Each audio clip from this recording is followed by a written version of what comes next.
F1 racing has always been somewhat of a foreign land for women. It's never been done, as no female has competed in the Grand Prix. The CEO of Formula 1 said that stirred some headlines that unless some meteor falls, he doesn't see any women competing in the race in at least the next 5 years. But what are the steps if a W Series graduate is to join Formula 1? Let's dive into the video to find out. Starting off, why Domenicali's comments were making headlines. The reason Domenicali's remarks created such a stir, though, is that they appeared to go against the really good momentum that has been building for women in racing over the past several years, particularly as the W Series has become well established. Prior to the end of 2018, when the all-female category was established, there were hardly any female racers or representation in the sport. Senior positions were more the exception than the rule. The number of women in paddocks now is substantially higher, particularly in F1. The W Series itself has achieved success in terms of being a category to which both industry insiders and fans at home pay attention. Catherine Bond-Meir, the creator and CEO of the W Series, does not, however, feel that Domenicali's remarks were disrespectful to the aspirations of women. She is fully aware that, despite her high expectations for her category and her personal ambitions for Jamie Chadwick of the W Series, she was never in the dark about the fact that recruiting a strong female driver for F1 was always going to be a long-term objective. She told Autosport that she doesn't think Stefano and her ever had a different outlook on how women evolve.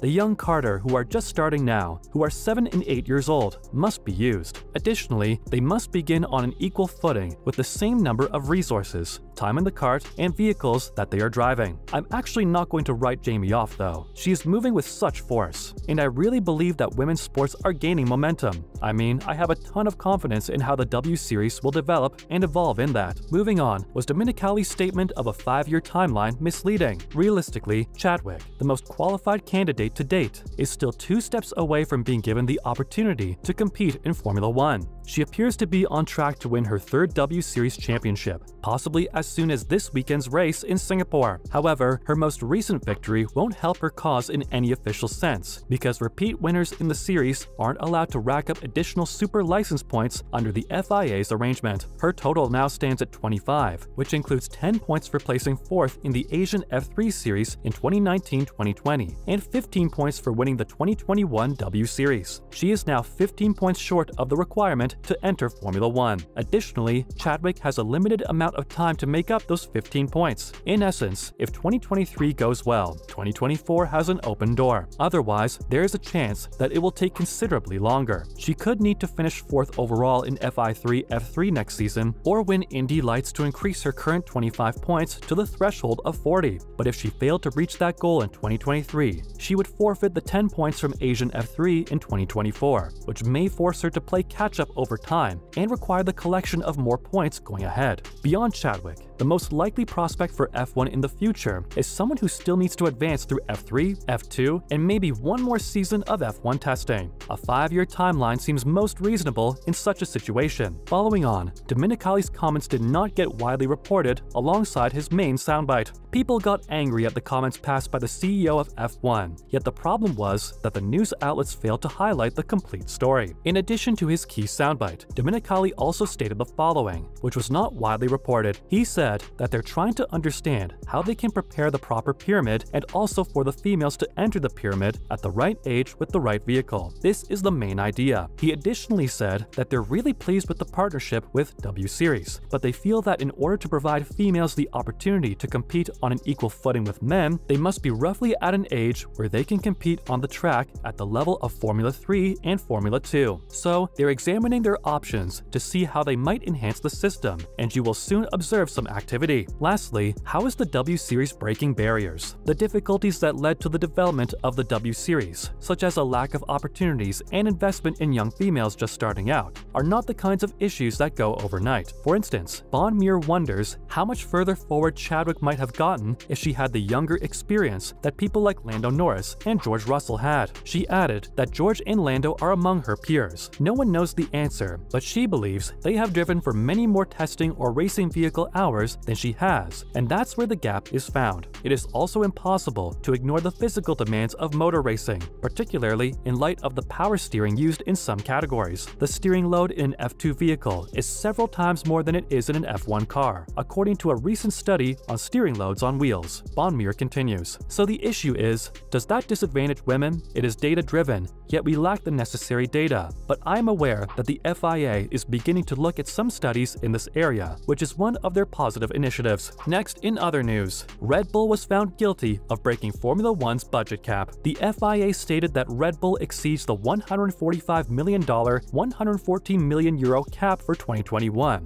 adding that the violation was small, the lesser of the two types of the infraction. This indicates that the team's overspending was less than 5% or $7.25 million. A procedural violation of the cap was also discovered to have been committed by Red Bull and Aston Martin. The FIA withheld information on how much Red Bull went above the cap, by how much, and what penalties would be imposed. It stated that it was at this time deciding the best course of action. Red Bull noticed the FIA's conclusions with surprise and dismay. The company stated in a statement, "Our 2021 application was below the cost cap level. Therefore, we need to carefully analyze the FIA's findings," the team said, "since our assessment that the essential expenses are below the 2021 cost cap number remains." Despite the assumption and positions of others, there is a procedure outlined in the regulations with the FIA that we will respectfully adhere to as we weigh all of our choices. Both parties have the option of challenging the ruling. Up next, Ricciardo wishes F1 could be more flexible with start times. The race at Suzuka got underway, as scheduled at 2 p.m. local time, despite increasing rain before lights out. However, it was stopped after 2 laps due to weather-related issues.